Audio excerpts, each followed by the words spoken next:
Okay, so here we are in Baton Rouge, Louisiana. It was quite a trip down for me from Arkansas. I loved it. There's a really long causeway between here and Jefferson, so it was a really fun trip. So I have with me Hollis Milton, the superintendent from West, can I say that right, Feliciana? Did I say that right? Yes. Wow, Parish school system. And then we also have Beth Fraser, who's a principal from Lake Charles Boston Academy of Learning, Calcasieu, Parish. Right. Did I even say Calcasieu right? You did. I'm practically French now. Yes. This is awesome. We can claim you now. Yes, you can. I might even say y'all. So then we have Marlana Collins, who's the principal from J.J. Johnson 2 Elementary, Calcasieu Parish, which is awesome. And Dr. Shannon LaFargue, who's the Chief Academic Officer of Calcasieu Parish School Board, right? Yes. Good. So we have a really good mix of perspectives here. This is going to be awesome here in Louisiana on what started out as a horribly rainy day, but then the sun came out, which is great. So I want to start off, and I just updated you on everything about what we're talking about in structural shift. You know, a lot of what we were just told by Jason really kind of made us think about structure, right? Like, how are we? What are we? So I'm going to start you guys off different than I did the last, I think, 5 cities that Chris and I have been in. And I'm going to just say, take a little mental inventory of what you are. You know, all the services you got pulled into with parents and everything else that you do. And then let's talk, then just try to say, what are you? What are you as an institution? Because I don't think school fits the bill anymore, does it? So let's start there, and then we're going to go into structural shifts. So who wants to go first? Who's like dying to jump in this? I don't know about dying, but I think we're an all-encompassing platform for our parents, the community, our students, teachers, stakeholders. I don't think anything is off the table with regard to what we are seemingly responsible for. Mm-hmm. And I think that's where we feel this overwhelmingness in education. Mm-hmm. But I think that's what we have become. Now, how we shift and adapt to that environment, I think, is the challenges that we're facing. Yeah, I agree. But definitely, we aren't what people said was going to be when they first envisioned school 250 years ago. No. No. It's something more. What's your answer, Marlana? I think pretty much I concur with Dr. LaFargue said. It's definitely a shift. For me, being lower elementary, we were accustomed to being that institution that facilitated to parents, and we responded to our community and the needs of our community. But in the last couple of years, in light of the pandemic, we have seen that we are just a little bit more than what we're accustomed to. And so, yeah, that's a good question. What have we become? Yeah, you're going to go home now and talk to all your teachers like that, aren't you? It's kind of a thing, right? So, all right, so Beth. Well, I was kind of what both of them said. I think we've always provided for our students, and every year I've been in this, we're adding one more thing that we're doing for kids.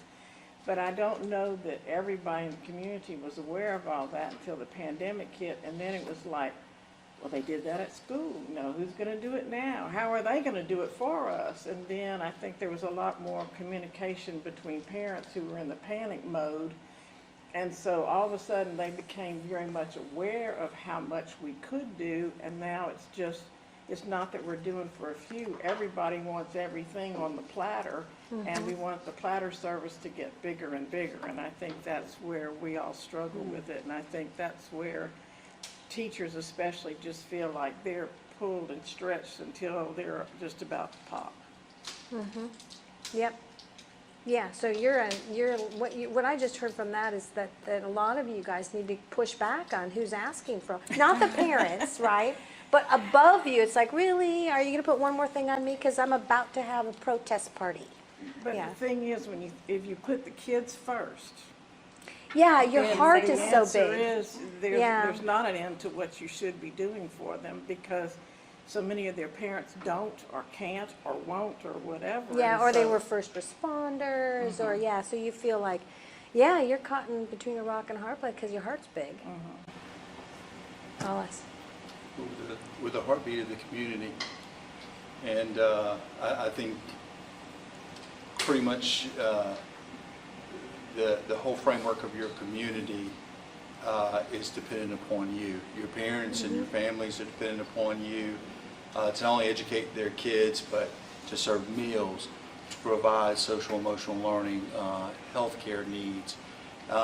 We had many of these roles before the pandemic, and I think since the pandemic, like you said, the expectations of what we do and the new things that are expected of us have increased exponentially, and I think everybody's trying to adapt to that and best serve that.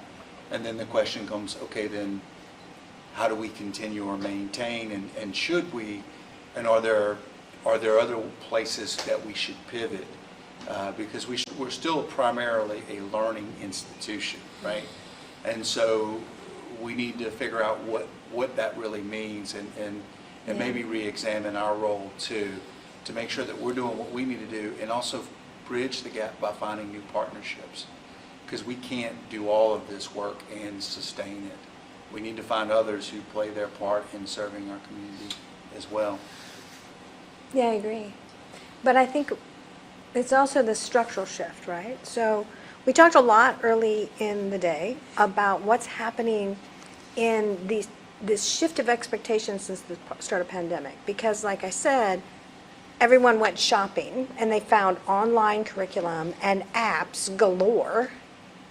And they got introduced to this magical, mystical world of almost gamified learning. And they decided in the millions to leave.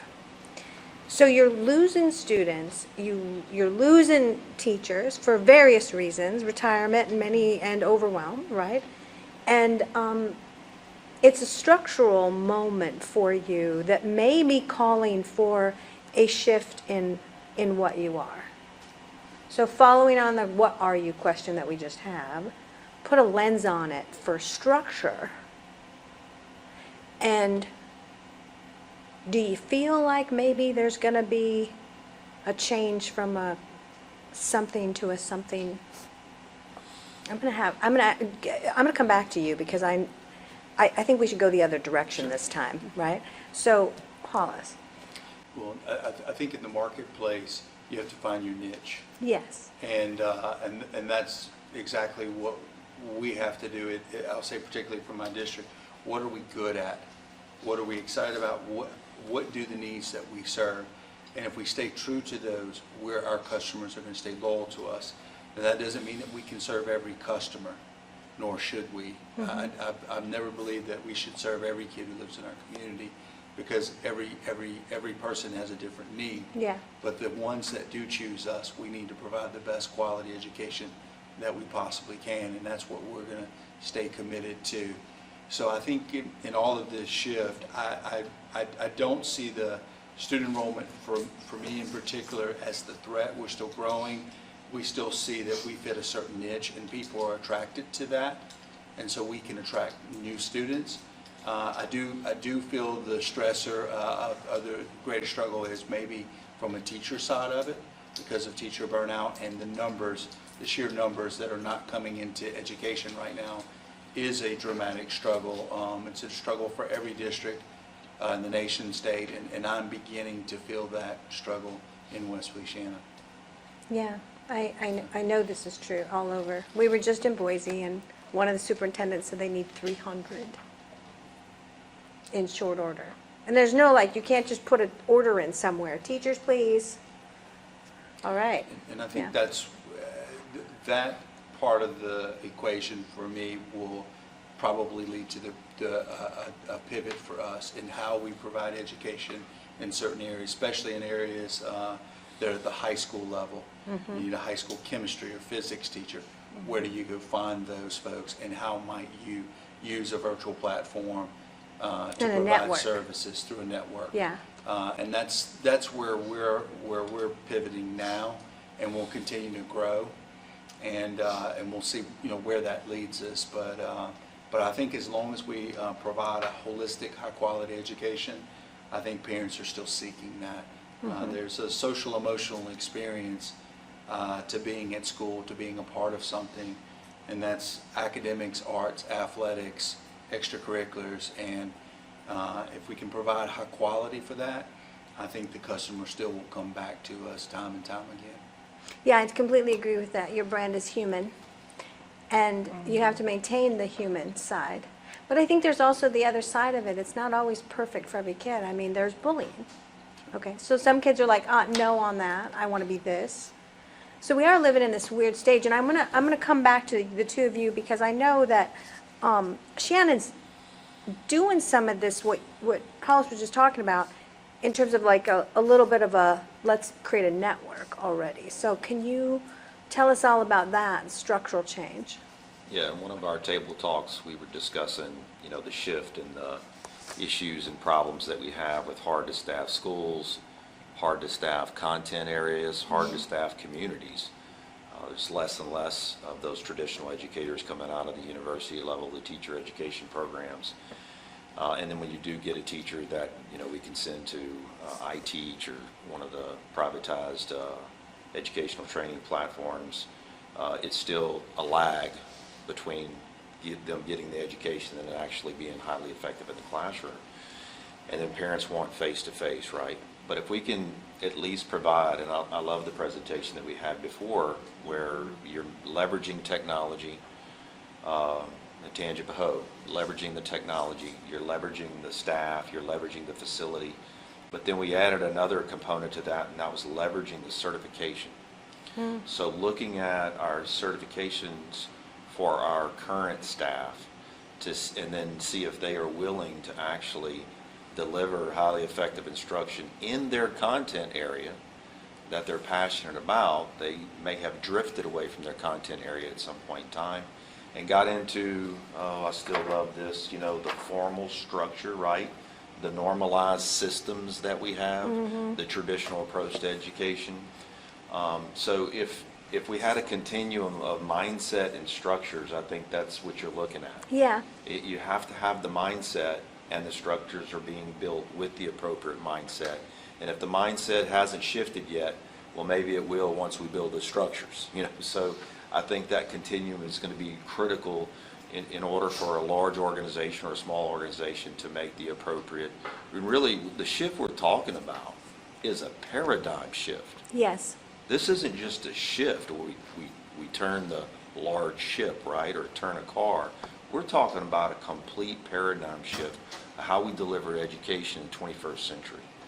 So what we're going to do is leverage those four components, and we've taken our 11 high schools and we established one common bell schedule, first period through 8th period. And at all of those sites, there will be a virtual learning classroom staffed with a virtual facilitator. Now, this facilitator doesn't have to have any type of certification. We're going to hire them and train them with technology, troubleshooting skill sets, taking attendance, being that liaison between the teacher who's going to deliver the virtual instruction synchronously at one common site to all 11 classrooms at the same time, and give every kid in our school the opportunity to take courses they never thought they would have been able to take. I love this. So we're very excited about that implementation. We actually piloted 2 of the dual enrollment classes this year. You're going to have trials and tribulations, ups, downs, tears and jeers, you know, the whole deal. But if you're stubborn enough, and if you maintain that structure and that mindset shift continuum, I think you can persevere and come out on the backside. Because we started with 100 students in that piloted program who were going to take dual enrollment, ELA and math at one of the local community colleges offered by the Calcasieu school system. And we're very, very sure that 85 of those students are going to get dual enrollment credit. Wow. That they wouldn't have been able to get before. So if we add on 35 courses to an understaffed system, people would say, how in the world can you do that?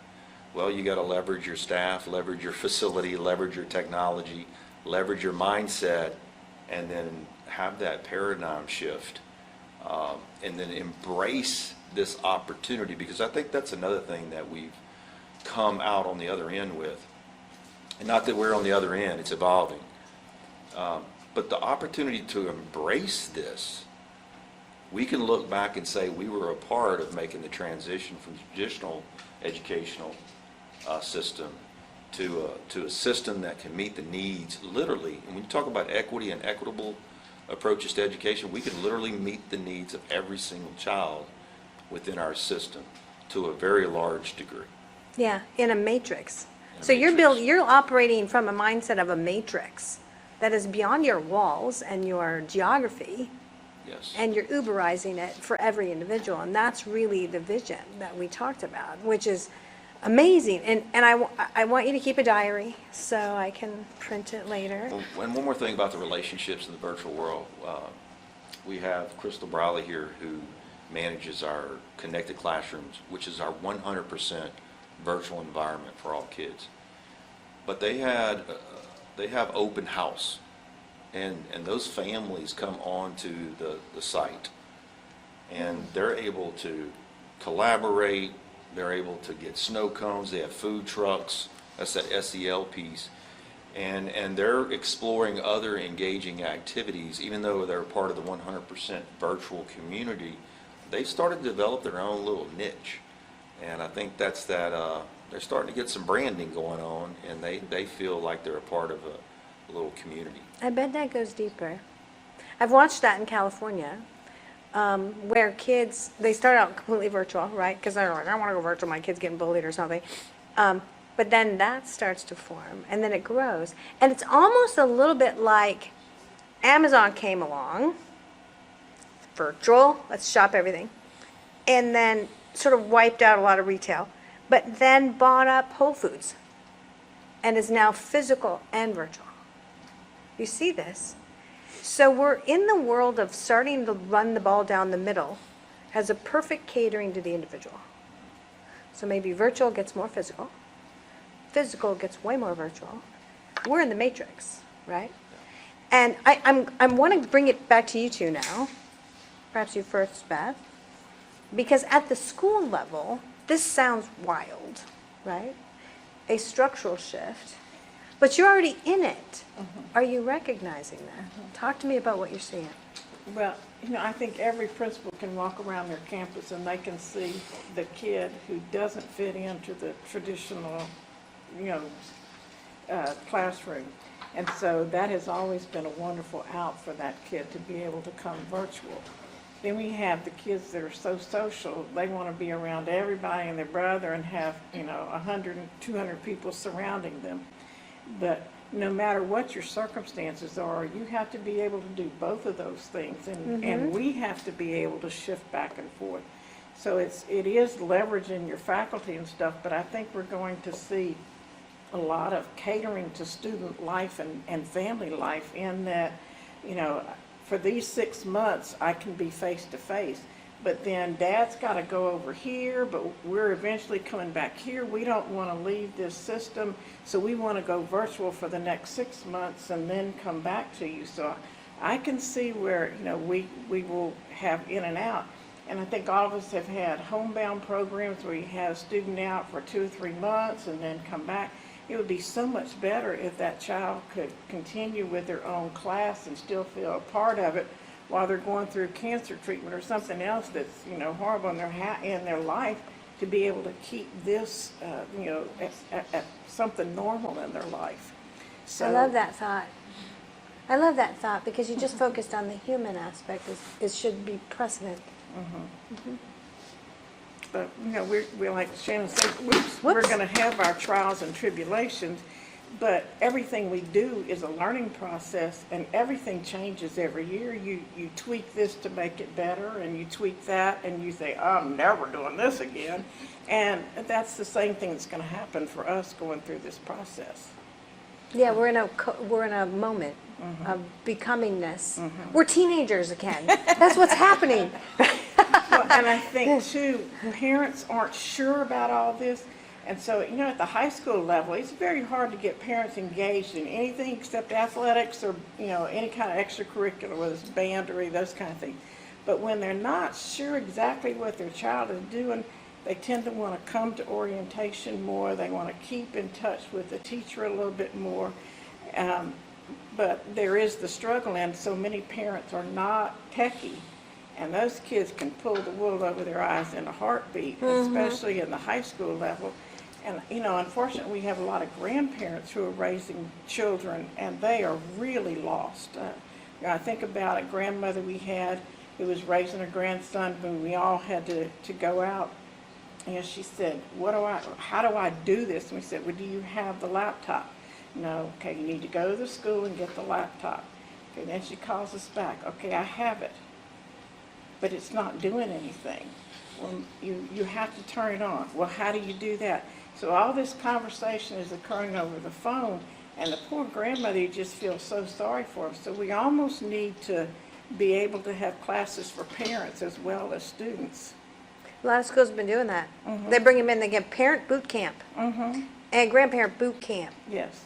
And responsibility in terms of digital, right, lands on them. And there are new responsibilities now. Your kid's out there navigating this virtual universe, and there's a lot of scary people in it, so you got to know this stuff. All right, so another viewpoint, same sort of level as a principal, structural change. What's your viewpoint on all of that?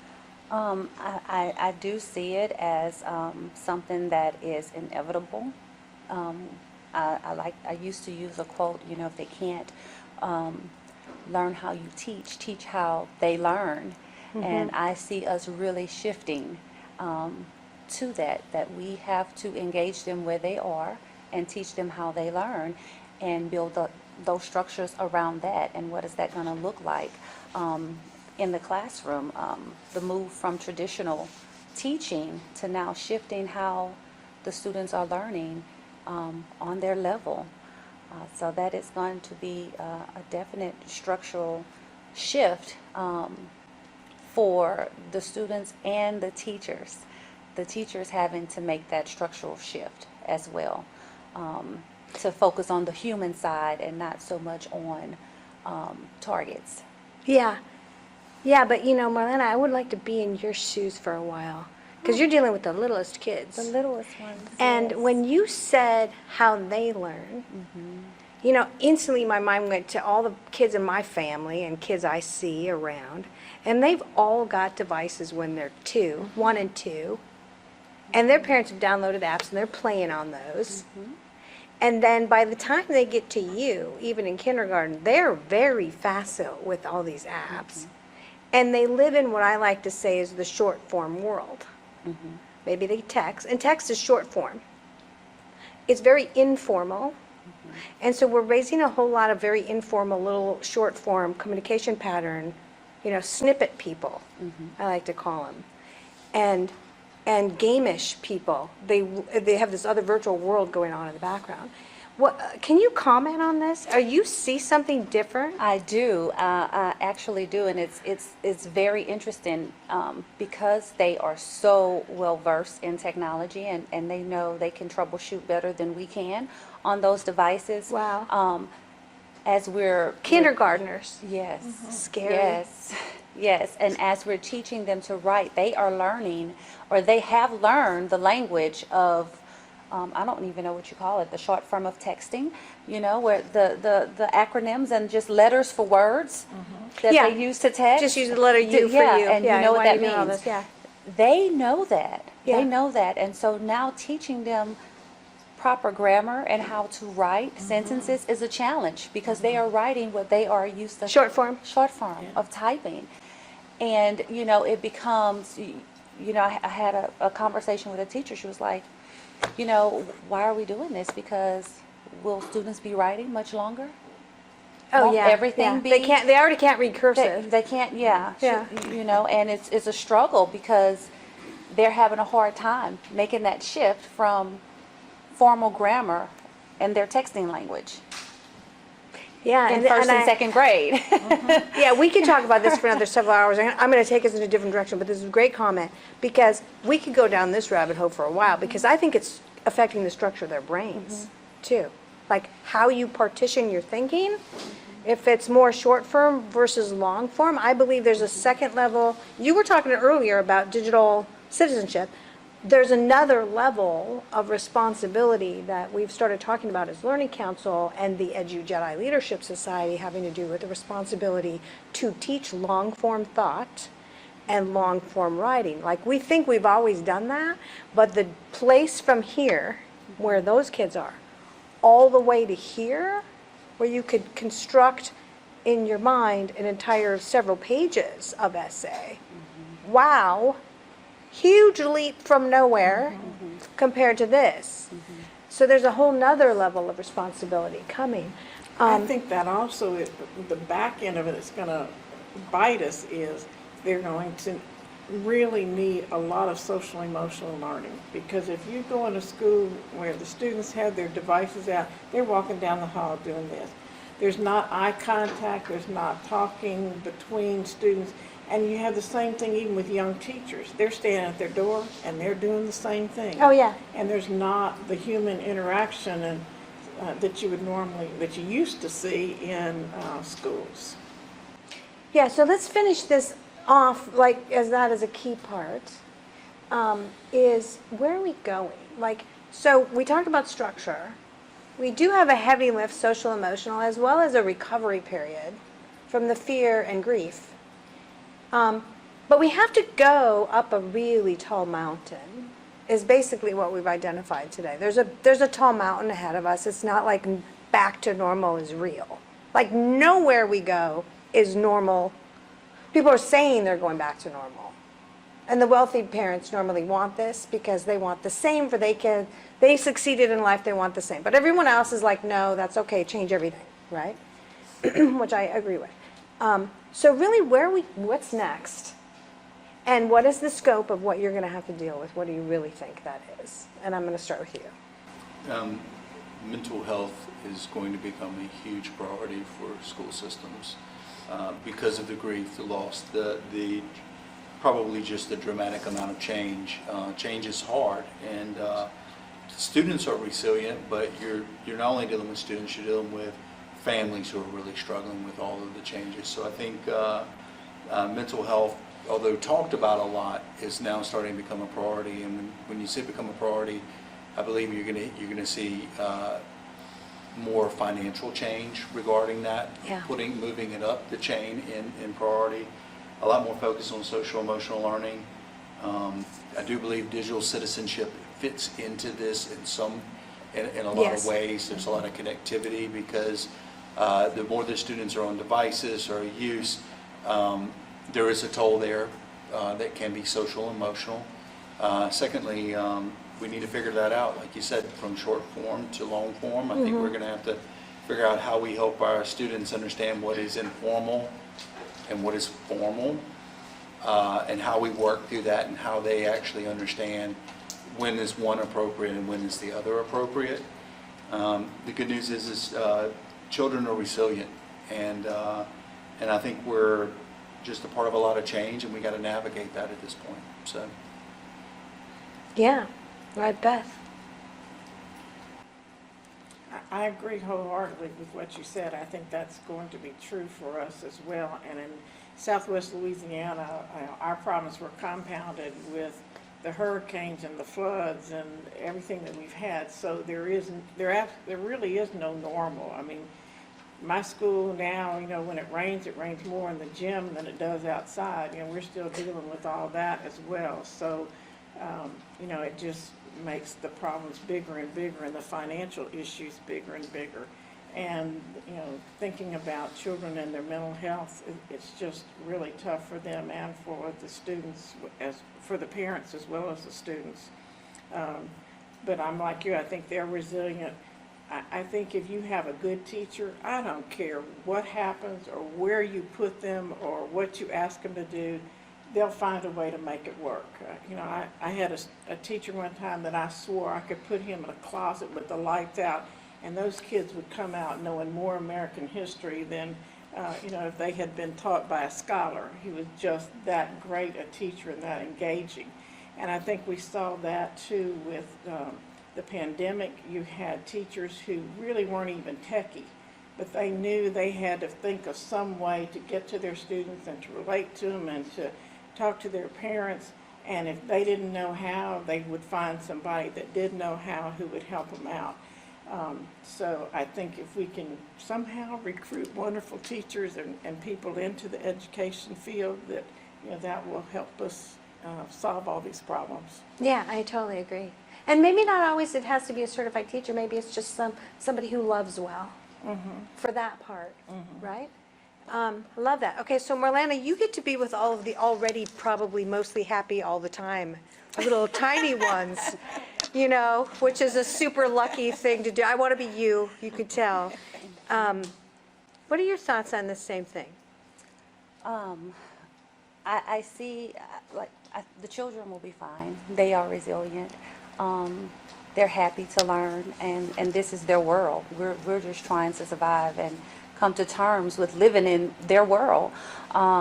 I think the change is going to have to happen structurally with us as the adults, and looking and seeing how can we create a happy marriage from the digital world and traditional teaching, because we have to get to that place, because it's not going back, and who knows when the next big it is going to come and throw us back into a tailspin. And we don't want to be where we were 2 years ago when COVID knocked on our doorsteps. So I think that's where we're going to have to look at, because we know traditional teaching. Yeah, it's not the thing. It's not the thing anymore. It's not the thing. Yeah, love the way that you said that. But I am jealous of you. You get to be with the kindergartners. I do. Which To is the point where the teachers and the kids are very fluid, and we can move from Right. tech to face-to-face And to back group and forth, to individual, and we'll just have that constant motion going on. I love that you said that, because that is the vision. I am so into that right now. I'm like, let's be fluid. Okay, so Shannon, let's wrap this up. What are your thoughts? Well, like Beth just said, fluidity is about being able to pivot and being flexible. And I think as, one of the silver linings of what we've gone through the past 2 years is that skill set has been developed. That craft has been developed. So I think if we can just get the mindset and the structures in place, we know how to pivot, we know how to flex. Yeah. And if we can stay, within parameters, I think we can deliver a highly effective product with the human side attached to it. The socio-emotional piece is going to be critical. Digital citizenship, and I use the analogy of, would we give keys to an 8-year-old and say, drive to New Orleans?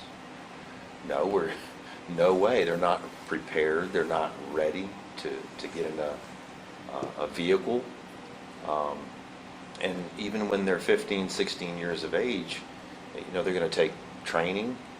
They're going to take courses. They're going to practice before we give them the autonomy to go out into the world. And yet we'll give them a computer that has the power of, all the computers that it took for Apollo to go to the moon. Or, so all those things, we have to be able to compartmentalize and then critically think through doing what is in the best interest for the students. Beth mentioned that before. He's talked about it. You've mentioned, I know what you're doing at your school. If we can center all of our decisions around what's in the best interest of the students, we're going to come out on the back end for the better. But what is in the best interest of the students? Because in the traditional approach to education, we think we knew what was in the best interest of the students. But I felt like the students were like, when are y'all gonna come meet us where we are? And then I found that out with millennial teachers. Millennial teachers are like, well, it's about time y'all started doing this. Because we've been doing this. We're digital natives. We're in the workforce now. But you guys have these archaic structures that at least now you're kind of meeting us where we are so we can meet the kids where they are. Yeah, I totally get it. They're like, it's about time, or, you know. I love that. But I think we have a really deep, we have a deep conversation here. And there's probably, I could talk to you, 4 of you guys and probably all of you guys for like hours and hours more. This has been awesome. Thank you for that comment. That was awesome. And yours, and yours, and yours. Thank you so much. So I'm going to release you guys all back into the wild. All right. Well, let's give them all a round of applause. Thank you very much. Okay.